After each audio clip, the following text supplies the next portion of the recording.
This morning, a new promise to keep women safer on the road. We're releasing design specifications for this, the first ever advanced female crash test dummy. Crash test dummies revolutionized car safety, but never with the female body specifically in mind. Even with airbags, Vince, you still got to remember to buckle your safety belt. But now the National Highway Traffic Safety Administration has a new plan, more than 4 decades in the making. Meet Thor 5th. Not a very ladylike name, but with more than 150 cutting-edge sensors. It is better equipped, NHTSA says, to measure possible damage in areas including the brain and abdomen, and specifically the legs, where female drivers are at an 80% higher risk for injury than men. NBC News' Julie Sirkin first reported the announcement. She spoke with the NHTSA administrator. Are car companies required to use this new dummy, or what does that timeline look like? It's not a legal requirement, but we expect, just based on how the automakers generally react, they will buy this and they'll start using it. Federal crash data shows overall road fatalities declining in recent years. But despite that, NHTSA estimates more than 39,000 people lost their lives last year in collisions on the nation's roadways.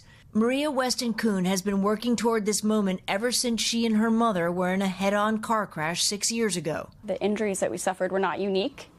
In fact, they're among the most common for women to suffer in car crashes. She started a nonprofit dedicated to car safety for women, something she believed had been all but ignored. Women make up the majority of licensed drivers. Why are we testing any cars for safety if we're not testing them for the people who drive them the most? NHTSA says Thor 5th will now be a critical tool for improving safety. This gives automakers the tools to understand how crash forces will affect women and to design around those to better protect women. Oh, so what kind of changes might this lead to? Well, first of all, Savannah, it may not be incorporated into crash tests until 2027, 2028 by automakers, but we could see changes in things like seatbelts and airbags, and looking at those as possible ways that women are getting hurt more in cars, and then that will change how automakers make cars, and it will also potentially change the regulations that automakers have to follow. But all of that is down the road. But again, an important first step, and people really are heralding it. Pretty interesting to think about. Stephanie, thank you. You're welcome.